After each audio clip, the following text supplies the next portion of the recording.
The stars looked different from the bridge of the UES horizon. Captain Lisa Carter stood before the large viewing screen, watching the alien ships approach their position. 3 massive vessels moved through space like dark metal mountains, their hulls covered in strange symbols that glowed with purple light. This was it. The moment humanity had been preparing for since they first left Earth. Lisa touched the communication device on her collar. "All hands, this is the captain. Our guests will arrive in 10 minutes. Remember your training and stay calm. This is history in the making." Behind her, the bridge crew worked at their stations.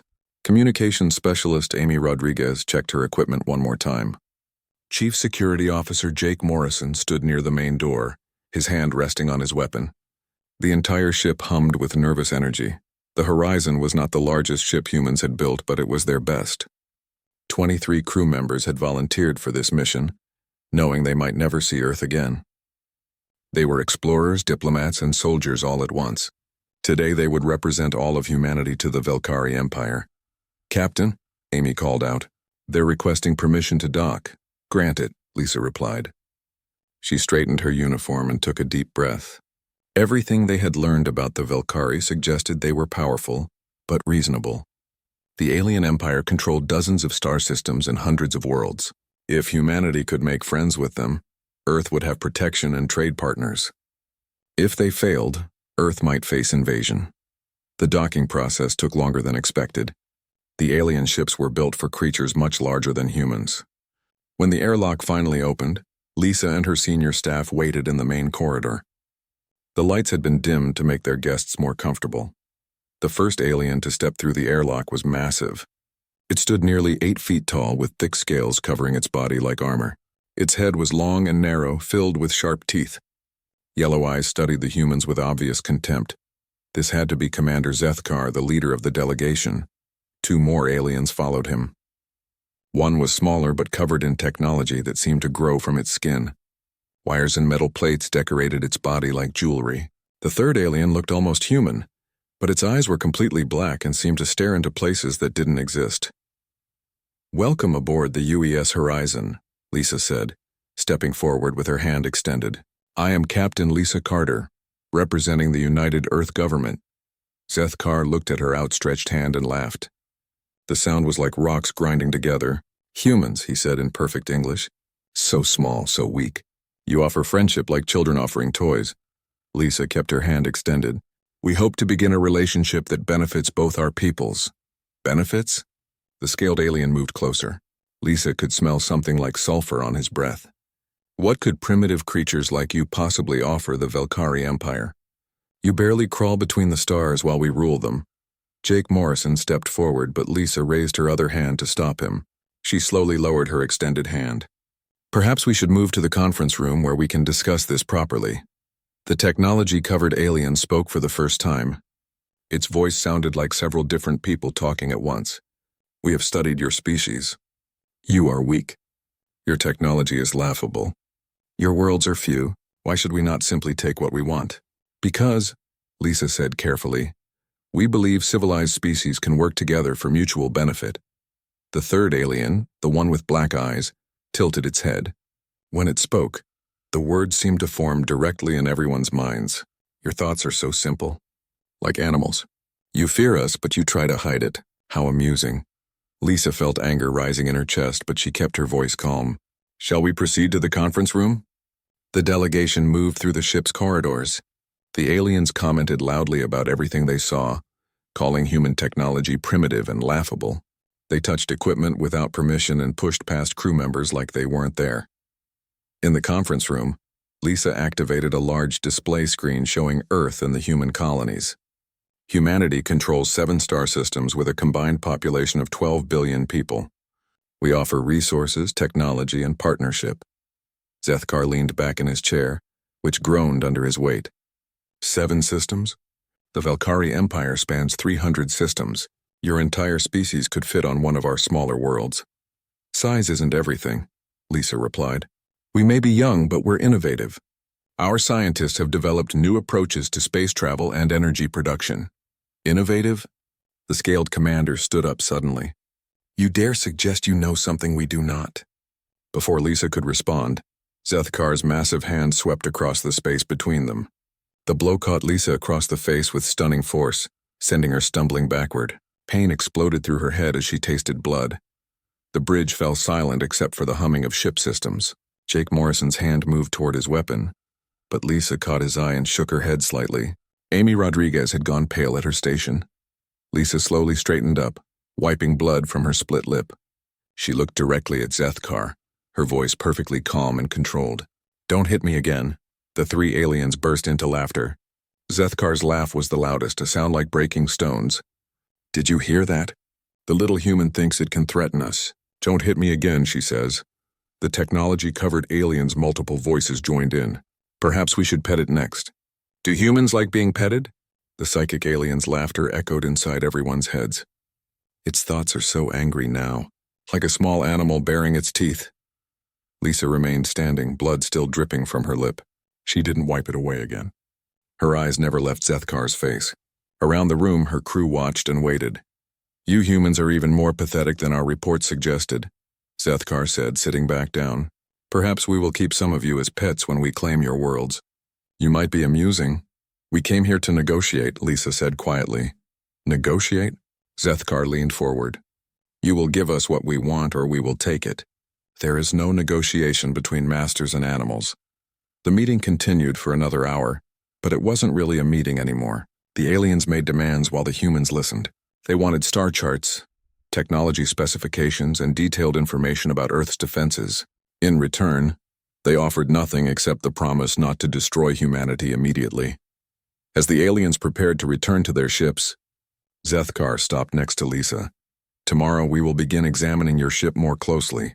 Our scientists want to understand how such primitive technology actually functions." Lisa nodded. "Of course. We want to be helpful." The aliens left, still laughing among themselves. When the airlock sealed behind them, the conference room remained quiet for a long moment. Jake Morrison was the first to speak. "Captain, we can't let them—" "Later," Lisa said, touching her swollen lip. "Right now, everyone return to your duties. We have a lot to think about." As her crew dispersed, Lisa remained in the conference room, staring at the display screen showing Earth. Her home looked so small and peaceful from here, beautiful and defenseless. She touched her communication device. "All senior staff to my quarters in 1 hour. We need to discuss our options." The stars outside the conference room windows seemed colder now. In the distance, the three alien ships waited like sleeping predators. Lisa wondered if the Velkari understood what they had just started. Probably not, she thought. But they would learn. The next morning brought new horrors. Lisa Carter woke to find her face swollen and purple where Zethkar had struck her. She looked in the mirror of her small quarters and touched the bruise gently. The alien's blow had been casual, almost careless, like swatting a fly. She dressed quickly and made her way to the bridge. The three alien ships still hung in space nearby, dark and threatening. Amy Rodriguez looked up from her station as Lisa entered. "Captain, they've been scanning us all night," Amy reported. "Deep scans. They're mapping every system on the ship." "Any communication from them?" "They demanded breakfast an hour ago. Chef Martin is preparing something in the galley." Lisa nodded. The Velkari delegation had remained aboard the Horizon overnight, claiming they needed to study human living conditions. In reality, they were treating the ship like a hotel and the crew like servants. The intercom crackled to life. "Captain Carter to the main corridor immediately." The voice belonged to Jake Morrison and it sounded tense. Lisa hurried through the ship's passages. She found Jake standing outside the guest quarters, his face hard with anger. Engineer Tony Walsh was sitting on the floor nearby, holding his shoulder. "What happened?" Lisa asked. "I was trying to explain our power systems to the Nexari," Tony said, wincing as he moved his arm, the one covered in technology. "I thought they might be interested in our fusion reactors, and—" Jake answered for him. The alien decided Tony was taking too long, shoved him into the wall hard enough to dislocate his shoulder. Lisa knelt beside Tony. "Are you all right?" "I'll live." "But Captain, these aren't normal diplomatic guests. They're acting like they own the ship." Before Lisa could respond, the corridor filled with the sound of approaching footsteps. The three aliens rounded the corner, led by Zethkar. They were talking loudly among themselves, ignoring the humans completely. "Ah, Captain," Zethkar said when he noticed Lisa. "Your engineer was just showing us your primitive power systems. Quite amusing, really." The Nexari alien, its technological implants glowing softly, spoke in its multiple voices. We have never seen such basic fusion technology. It is like watching children play with fire.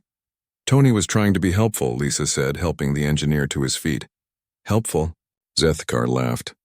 He was wasting our time with explanations we did not need. We can learn everything about your systems simply by looking at them. The psychic alien's black eyes fixed on Lisa. Its voice echoed in her mind. Your thoughts are angry again, little human, but also afraid. Good. Fear will make you more obedient. Lisa felt the alien's mental touch like ice water in her brain. She forced herself to remain calm, but the violation was deeply unsettling. Is there anything else you need? Food, Zethkar announced. Real food, not the plants and processed materials you eat. And better quarters. These rooms are too small for beings of our stature. I'll see what we can arrange. You will do more than see. You will provide. The scaled commander stepped closer to Lisa. Remember your place, human. The aliens continued down the corridor, leaving the humans behind. Tony leaned against the wall, still favoring his injured shoulder. We need to get you to medical, Lisa said. Dr. Helen Price treated Tony's shoulder in the medical bay while Lisa watched. The ship's doctor was a calm woman in her 50s, but Lisa could see anger in her eyes as she worked. Dislocated shoulder but no permanent damage, Helen reported. He'll be sore for a few days. Thanks, Doc, Tony said, rotating his arm carefully. This is getting out of hand, Captain, Helen said quietly. These aliens are becoming more aggressive by the hour. Before Lisa could respond, the medical bay door opened. The Nexari alien entered without invitation, its technological components humming and clicking. It studied the medical equipment with obvious disdain. What do you need? Lisa asked.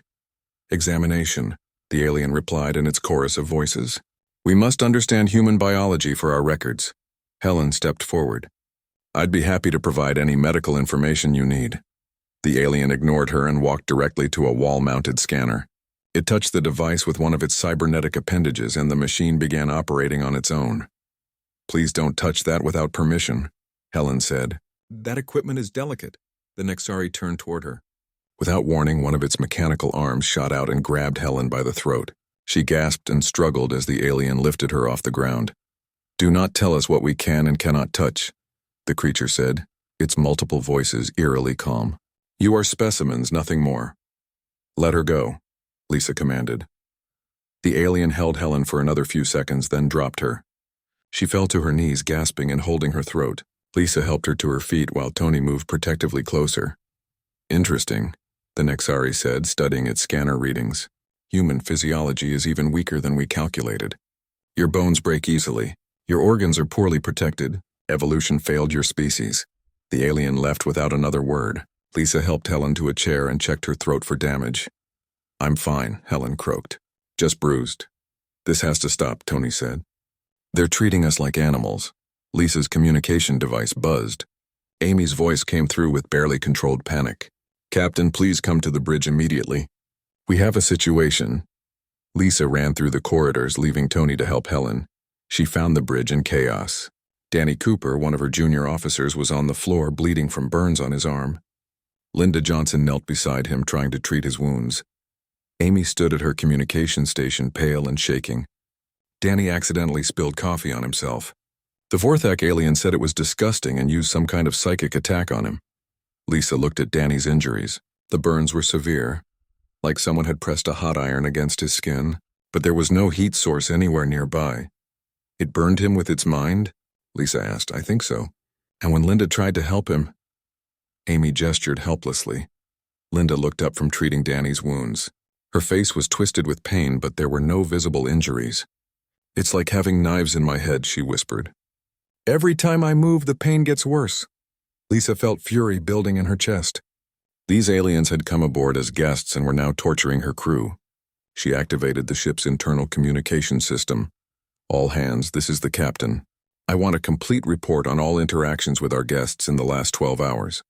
Send your reports directly to my quarters. Amy looked up from her station. Captain, I've been monitoring their communications. They're not just studying us. They're planning something. What kind of planning? I can't translate all of it, but I've picked up references to invasion fleets and resource allocation. They're talking about Earth like it's already conquered. Lisa felt the pieces falling into place. This wasn't a diplomatic mission. It was reconnaissance for an invasion. The Velkari were studying human weaknesses, learning how to control and exploit them. The bridge door opened and Zethkar entered with his companions. He looked at Danny on the floor and laughed. "Your crew is so clumsy," he said, "always hurting themselves." Lisa stood slowly, her hands clenched into fists. "That man was injured by your associate." "Injured?" The psychic alien's voice filled everyone's minds. "We were teaching him proper behavior. Humans must learn discipline if they are to serve us properly." "Serve you?" Zethkar stepped closer to Lisa. "Did you think this was a negotiation? Your species will become part of the Velkari Empire, one way or another. The only question is whether you will cooperate willingly or require more aggressive persuasion. And if we refuse, then we will take what we want by force. Your people will become slaves instead of servants. The choice is yours." Lisa felt the weight of Zethkar's contempt, the casual certainty that humanity was already defeated. The alien raised his massive hand again, clearly intending to strike her as he had before. Lisa looked directly into his yellow eyes. "I told you not to hit me again." Zethkar paused for a moment, then laughed harder than before. His hand continued its downward arc, striking Lisa across the face with even more force than the previous day. She hit the floor hard, blood spattering from her nose and mouth. The bridge went completely silent except for the soft humming of computers. Lisa lay still for a moment, then slowly pushed herself up to her hands and knees. Blood dripped onto the metal floor beneath her. She stood up carefully, wiping blood from her face with the back of her hand. When she looked at Zethkar again, her eyes were completely cold. "I warned you," she said quietly. The aliens laughed again, but Lisa was no longer listening. She touched her communication device with a bloody finger. "All hands, this is the captain. Protocol 7 is now in effect." Around the bridge, her crew members straightened slightly. Amy's hands moved to her control panel. Jake stepped back toward the security station. Even Danny, still injured on the floor, managed a slight nod. The aliens noticed none of this. They were too busy celebrating their dominance over what they saw as primitive, helpless creatures. They had no idea what Protocol 7 meant. They had no idea what they had just unleashed, but they would learn very soon. Protocol 7 was not written in any official manual. It existed only in the minds of the Horizon's crew, learned during their training in the dark facilities beneath the Colorado mountains. Every human on the ship knew what those two words meant. Every human on the ship had prepared for this moment. Lisa wiped more blood from her face and walked calmly to her captain's chair. The aliens were still laughing among themselves, discussing how amusing human weakness was. They had no idea that everything had just changed. "Amy," Lisa said quietly, "begin communications blackout. All channels." Amy's fingers moved across her controls. Within seconds, every outgoing signal from the Horizon stopped. The ship became electronically invisible, a ghost floating in space. "Jake, initiate security protocols." All sections, Jake Morrison touched his own control panel. Throughout the ship, blast doors sealed critical areas. Emergency lighting activated in the corridors. The Horizon transformed from a diplomatic vessel into something else entirely. The Nexari alien noticed the change first. Its technological implants began flashing warning signals. "What are you doing?" it demanded in its multiple voices. "Ship maintenance," Lisa replied calmly. "Please don't be concerned." But the alien was concerned. It moved to Amy's communication station and tried to access the controls. The panel remained dark and unresponsive. "Your systems are not functioning," the Nexari said. "Repair them immediately." "I'm afraid that's not possible right now," Lisa said. She stood up from her chair, blood still trickling from her nose. "You see, Protocol 7 means we're no longer operating under diplomatic rules." Zethkar finally stopped laughing. "What does that mean?" "It means you hit me twice." Lisa's voice was completely calm, as if she were discussing the weather. "I warned you not to do that." The psychic alien's black eyes widened slightly. Its mental probe reached out toward Lisa's mind, trying to read her thoughts. For the first time, it encountered something unexpected. Lisa's mind was not the simple animal consciousness it had examined before. It was focused and determined and absolutely lethal. "Your thoughts?" the Vorthak whispered. "What are you?" "I'm a human being," Lisa replied. "You should have done more research." Throughout the ship, the crew began moving. They moved quietly and efficiently, like hunters who had been stalking prey for a very long time. Engineer Tony Walsh made his way to the engine room, his injured shoulder forgotten. Dr. Helen Price gathered medical supplies and disappeared into the service corridors. Danny Cooper, despite his burns, pulled himself to his feet and took position at a tactical station. The aliens finally began to understand that something was wrong. They tried to contact their ships, but the communication systems remained dead. They tried to access ship controls, but every panel they touched stayed dark. "What have you done?" Zethkar demanded. "We've stopped pretending," Lisa said. Dr. Kevin Hayes had been quiet during most of the aliens' visit, observing and taking notes. Now he stepped forward from his position near the science station. "For the past 36 hours, Kevin said, I've been studying your physiology. Did you know that saurian scales are actually quite fragile when struck from the correct angle? And Nexari cybernetic implants have a critical vulnerability in their neural interfaces." The technology-covered alien backed away from Kevin. "You cannot threaten us. We are superior beings." "Superior?" Kevin smiled coldly. "You've been on this ship for over a day and you never once asked why humans evolved on a death world. You never wondered why we're the only species from Earth that developed space travel." Lisa touched her communication device again. "All stations begin Phase 2. The lights in the bridge dimmed slightly. A new sound filled the air, a low humming that seemed to come from the ship itself. The horizon was awakening, showing its true nature for the first time. "You see," Kevin continued, "Earth is not a peaceful place. Every creature on our world is either a predator or prey. Humans became the ultimate predators not because we were the strongest or the fastest, but because we learned to hunt in packs." The Vorthak alien tried again to penetrate Lisa's thoughts, seeking some weakness or fear it could exploit. Instead, it found something that made it stagger backward in shock. Lisa's mind was connected to every other human on the ship, 23 individual consciousness working together as a single hunting pack. "Impossible," the psychic alien gasped. "Individual minds cannot network like this." "You're right," Lisa said. "Individual minds can't, but we're not individuals anymore. We're a pack, and you've threatened our territory." Jake Morrison's voice came through the ship's communication system. "All security teams in position." "Awaiting orders," Tony Walsh's voice followed. "Engineering teams ready. All alien technology isolated and neutralized."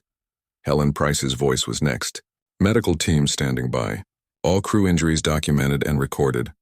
One by one, every department reported ready. 23 human beings working together with the precision of a machine designed for killing." Zethkar drew what looked like an energy weapon from his belt. The device was sleek and obviously advanced, capable of burning through metal or flesh with equal ease. He pointed it at Lisa. "You will restore our communications immediately or I will kill you." Lisa looked at the weapon without fear. "Go ahead. Pull the trigger." The scaled alien hesitated. Something in Lisa's voice suggested that killing her would not solve his problem. It would only make things worse. "Your weapon won't fire," Kevin said helpfully. "Tony isolated all energy sources except ship's power about 10 minutes ago. Your technology is completely dead." Zethkar pulled the trigger anyway. Nothing happened. The weapon was as lifeless as a piece of metal sculpture. "How is this possible?" the Nexari demanded. "Our technology is centuries ahead of yours." "Your technology is very impressive," Lisa agreed. "But it has a weakness. It depends on energy sources we control. This is our ship, and now it's our hunting ground." The aliens tried to move toward the exit but found their way blocked. Jake Morrison stood in the doorway, but he wasn't alone. 3 more security officers had appeared behind him, all armed with simple kinetic weapons that needed no exotic power sources. "Let us return to our ships," Zethkar demanded. "We are diplomatic guests." "There are laws." "You stopped being diplomatic guests when you started hurting my crew," Lisa interrupted. "And as for laws, Protocol 7 supersedes all other considerations." "What is Protocol 7? The Vorthak asked, its mental voice sounding afraid for the first time. Lisa smiled, and the expression was not pleasant. "Protocol 7 is what happens when you threaten a pack of persistence hunters on their own territory. It's what happens when you mistake human cooperation for weakness." The ship's internal communication system activated again. This time it wasn't a crew member reporting. It was a sound that chilled the aliens to their cores. It was the sound of 23 human voices all speaking in perfect unison. "Hunt begins now."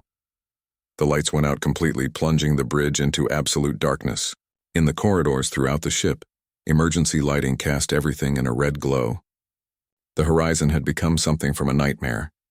The aliens huddled together in the center of the bridge, their superior senses useless in the dark. They could hear movement all around them. Soft footsteps, quiet voices, the sound of preparations being made. Lisa's voice came from somewhere in the darkness. You wanted to study human behavior. You wanted to understand what makes us tick. Well, now you're going to learn. You're making a mistake, Zethkar called out. Our fleet will destroy your entire species when they learn what you've done. Your fleet will never learn anything, Amy's voice replied from a different direction. All your communications are blocked. As far as they know, you're still conducting peaceful negotiations. Besides, Kevin added from yet another location, your fleet won't be expecting resistance. They think humans are weak and primitive. That's going to be a very costly mistake. The aliens tried to move toward where they remembered the exit being, but they found only walls. The bridge had been reconfigured in the darkness, becoming a maze designed to confuse and trap. 20 minutes, Lisa's voice said calmly. That's how long you have left. 20 minutes until what? The Nexari demanded. Until you learn why evolution made humans the most dangerous species on our planet, Jake Morrison answered. Until you discover what happens when you threaten a pack of Earth's apex predators. In the darkness, the hunt began. The aliens had thought they were dealing with simple, primitive creatures. They had been wrong about everything. Humans weren't primitive. They were efficient. They weren't weak, they were patient. They weren't simple, they were deadly. And they had just declared war on 3 representatives of the Velkari Empire. The countdown had started. 20 minutes to learn the truth about humanity. 19 minutes and 50 seconds to live. The darkness on the bridge was complete, but the humans moved through it like they had been born in shadows. Lisa Carter's voice came from everywhere and nowhere, calm and precise. 19 minutes, 30 seconds. The 3 aliens pressed together in the center of the bridge, their superior technology useless in the blackout. The Nexari cybernetic implants flickered weakly, starved of the energy they needed to function. Zethkar's powerful muscles meant nothing when he couldn't see his enemies. The Vorthak's psychic abilities were overwhelmed by the coordinated mental discipline of the human pack. This is impossible, the Nexari whispered in its multiple voices. How can primitives move so efficiently in darkness? Kevin Hayes' voice answered from the shadows. Because humans evolved in caves. Because we learned to hunt in the dark long before we discovered fire. Because every predator on Earth learned to fear the sound of human footsteps.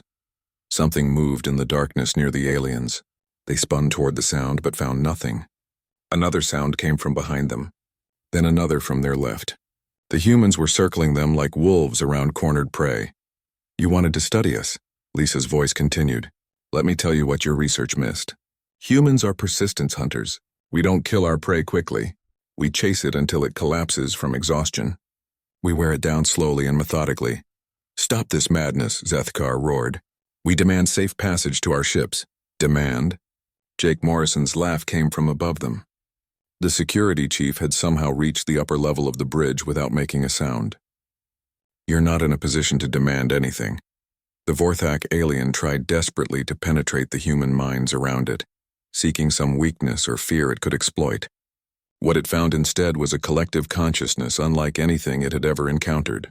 23 individual minds working as one organism, each human knowing exactly where every other human was located. Your mental abilities are impressive, Helen Price's voice said softly. But you made one crucial error. You assumed human minds work like yours, individual and isolated. You never considered that we might be capable of true cooperation. 18 minutes, Lisa announced. The aliens tried to move toward what they remembered as the exit, but the bridge had been completely reconfigured. Temporary barriers had been erected in the darkness, creating a maze with no escape routes. They were trapped in a space controlled entirely by their hunters. Tony Walsh's voice came through the ship's communication system. Engine room secure. All alien monitoring devices have been disabled. Their ships have no idea what's happening over here. Navigation sealed, Danny Cooper reported, his voice steady despite his injuries. Course locked and confirmed. Medical bay ready for cleanup, Helen added grimly. One by one, each department reported complete control. The horizon had become a trap, designed and operated by creatures who had been underestimated far too badly. "You're going to murder us," the Nexari said, its technological components sparking weakly. "Murder?" Lisa's voice carried a note of genuine surprise. "No, we're not going to murder you. Murder is what happens to innocent victims. You're not innocent." "We are diplomatic representatives," Zethkar protested. "You stopped being diplomats when you decided to conquer our species," Kevin replied. "You became enemy combatants the moment you threatened our pack." The Vorthak made one last desperate attempt to break through the human mental network. It poured all its psychic energy into an attack designed to shatter Lisa's mind and break the coordination of the pack. The attack struck Lisa's consciousness and simply vanished, absorbed and distributed among 23 linked minds. The psychic alien staggered backward, its black eyes wide with disbelief. "How?" it whispered. "Because you never understood what we are," Lisa answered. "You saw individual humans and assumed we were isolated creatures like yourselves. You never realized that humans are social predators. We don't hunt alone. We never hunt alone."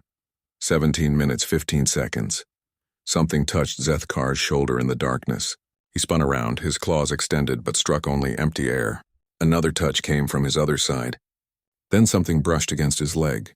The humans were closing in, testing his reactions, learning his responses. "Stop playing with us," the scaled alien snarled. "If you're going to kill us, do it quickly." "Quickly?" Amy Rodriguez's voice carried a hint of amusement. "You spent 2 days torturing our crew members. You hurt our captain. You planned to enslave our entire species. And now you want a quick death? We are superior beings," the Nexari insisted. "You cannot." The sentence was cut off as something struck the alien from behind. Not a killing blow, just a precise impact that sent it stumbling forward.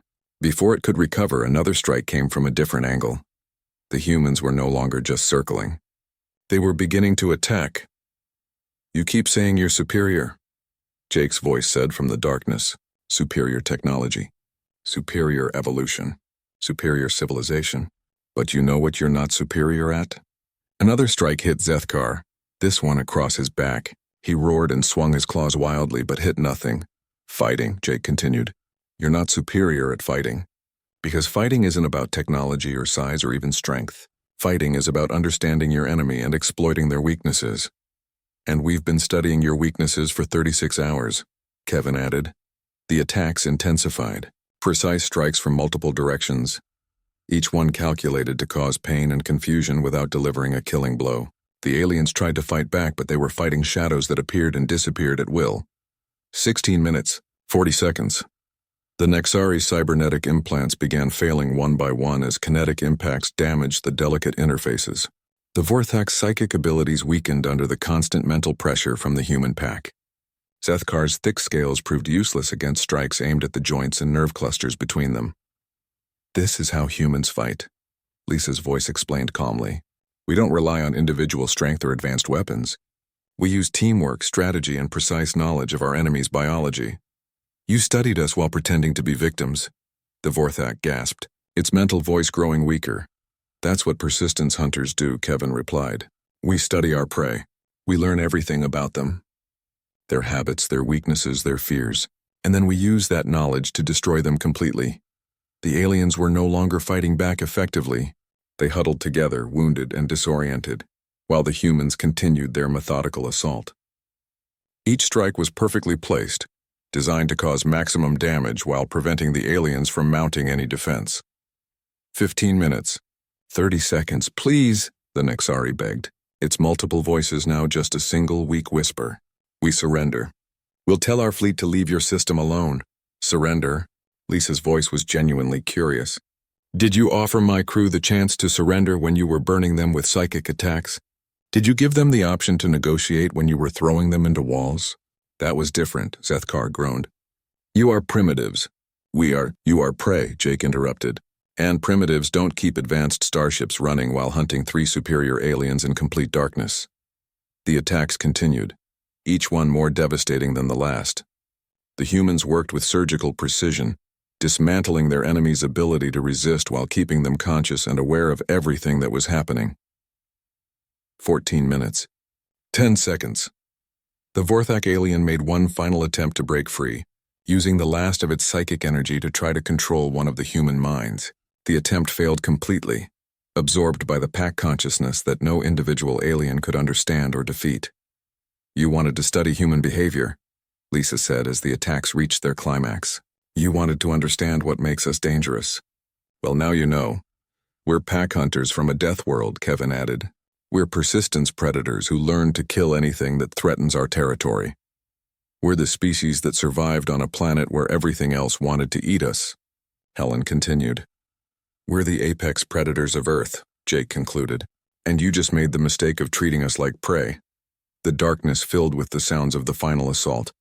23 humans working together with perfect coordination, finishing what the aliens had started when they decided to hurt Lisa Carter's crew. 13 minutes, 45 seconds, Lisa announced, but the aliens were no longer listening. They had finally learned the truth about humanity, but the lesson had come far too late. The hunt was almost over. The lights came back on exactly 20 minutes after Lisa Carter had announced Protocol 7. The bridge of the UES horizon looked normal again, as if nothing had happened. The temporary barriers had been removed, the emergency lighting was off, and all systems had returned to standard operation. In the center of the bridge, 3 alien bodies lay motionless. Commander Zethkar's yellow eyes stared at nothing, his scaled face frozen in an expression of disbelief. The Nexari's cybernetic implants had gone dark, its technological components scattered across the floor like broken jewelry.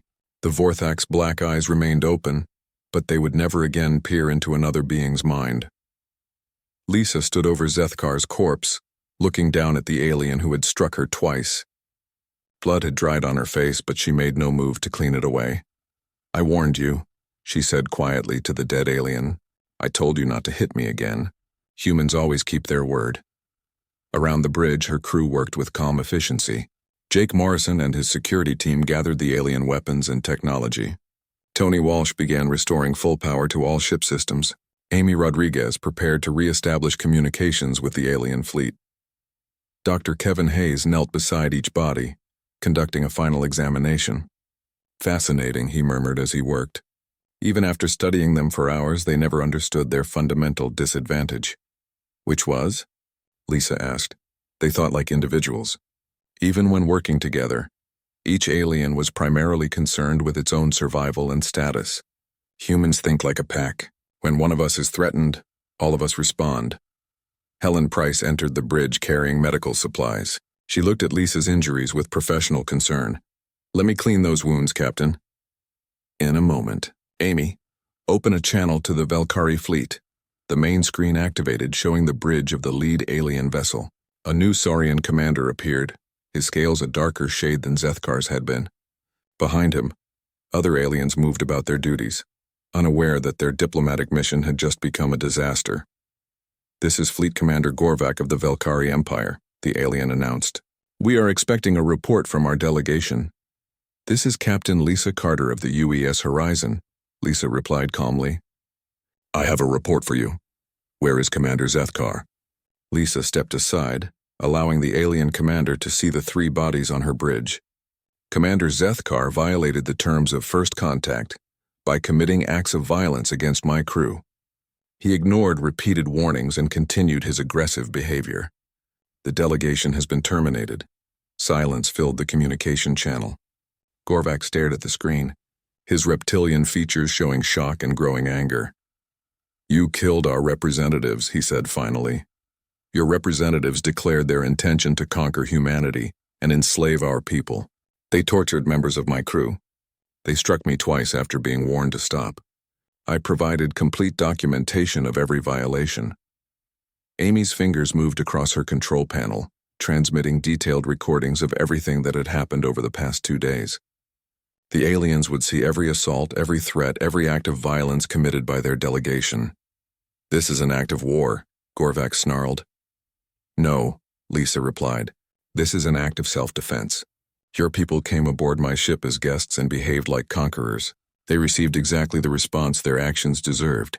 Kevin Hayes stepped forward. Commander Gorvak, I suggest you review the biological and tactical data we're transmitting along with the incident reports. Your people made several critical errors in their assessment of human capabilities. More data flowed across the communication link. Detailed analysis of how the humans had neutralized superior alien technology. precise documentation of human pack hunting behavior, complete tactical breakdowns of how 23 humans had systematically eliminated 3 advanced aliens in 20 minutes. Gorvak's expression changed as he reviewed the information. The anger remained, but it was now mixed with something else: fear. "This is impossible," he said. "Our technology is centuries ahead of yours." "Technology is only as good as the beings using it," Lisa replied. "Your delegation underestimated human intelligence, human cooperation, and human determination. They paid the price for that mistake. Our empire controls 300 star systems. Your species will be destroyed for this insult." Lisa's voice remained perfectly calm. "Commander Gorvak, I want you to understand something very clearly. Earth is under human protection. Any attempt to approach our system will be considered an act of war. Any attempt to harm human colonies will result in immediate retaliation. You dare threaten the Velkari Empire?" "I'm not threatening anyone. I'm simply explaining the facts. Your people learned today that humans are not the primitive, helpless creatures you believed us to be. We are persistence hunters from a death world. We are pack predators who have survived by being more dangerous than anything else on our planet." Jake Morrison stepped into view of the communication screen. "Commander, your fleet has 48 hours to leave this system and return to Velkari space. If you're still here after that deadline, we'll consider it an invasion force and respond accordingly." "You cannot dictate terms to us," Gorvak protested. "We're not dictating terms," Lisa said. "We're providing information. Humanity has just demonstrated that we are capable of defending ourselves against alien aggression. Your delegation came here planning conquest and left here as corpses. The choice of what happens next is entirely yours." Tony Walsh's voice came through the ship's communication system. "Captain, long-range sensors show the alien fleet is powering up their weapons." "Understood," Lisa replied. She looked directly at Gorvak through the communication link. "Commander, are you sure you want to do this? Your people just saw what happened to 3 aliens who underestimated humans on one small ship. Do you really want to find out what 23 humans can do when they have a starship to work with?" For a long moment, the alien commander said nothing. Lisa could see him thinking, weighing his options, considering the tactical data his people had just received. "This is not over," Gorvak said finally. "Yes, it is," Lisa replied. "Your people came here to conquer us. Instead, they learned that humans fight back. Take that lesson to your empire, Commander. Spread the word that Earth is defended by persistence hunters who don't forgive and don't forget." The communication link went dark. On the main screen, the alien fleet hung motionless in space for several minutes. Then slowly, the massive ships began turning away from the horizon. "They're leaving," Amy reported. "All 3 vessels are setting course back toward Velkari space." Lisa nodded. "Good. Send a message to Earth Command. Tell them first contact was successful, but not in the way we expected. Include all documentation of what happened here." "What about the bodies?" Jake asked. "Space them. Let the vacuum take them. The Velkari wanted to study human behavior, and they got their wish. Now the rest of their empire can study the results." Helen Price finally convinced Lisa to sit down while she cleaned the blood from her face and treated her injuries. As the doctor worked, Lisa watched the alien ships disappear into the distance. "Captain," Kevin said quietly, "do you think they'll try again?" "Probably. But not for a long time and not the same way. Word will spread through their empire about what happened here. Other alien species will hear the story. They'll learn that humans are not easy prey. And if they do come back," Lisa touched her communication device. "All hands, this is the captain. Stand down from Protocol 7. Resume normal operations." She paused, then added, "And well done, everyone. We just taught the galaxy that humanity is not to be underestimated." The horizon turned toward home, carrying news that would change everything. Humanity had faced its first test among the stars and emerged victorious. Not through superior technology or overwhelming firepower, but through the simple fact that humans were pack hunters who protected their own. The galaxy had learned a valuable lesson. Some species looked weak and primitive, but were actually the most dangerous predators their worlds had ever produced. The aliens had laughed when Lisa Carter warned them not to hit her again. None of them were laughing now. As Earth grew larger on the view screen, Lisa allowed herself a small smile. The universe was vast and filled with powerful civilizations, but humanity had just proven something important. They were not victims waiting to be conquered. They were predators who had finally left their hunting grounds to explore new territory. The stars belonged to humanity now, whether the aliens realized it or not. And any species that tried to treat humans as prey would learn the same lesson the Velkari delegation had learned. Some warnings should be taken seriously, especially when they come from the apex predators of Earth.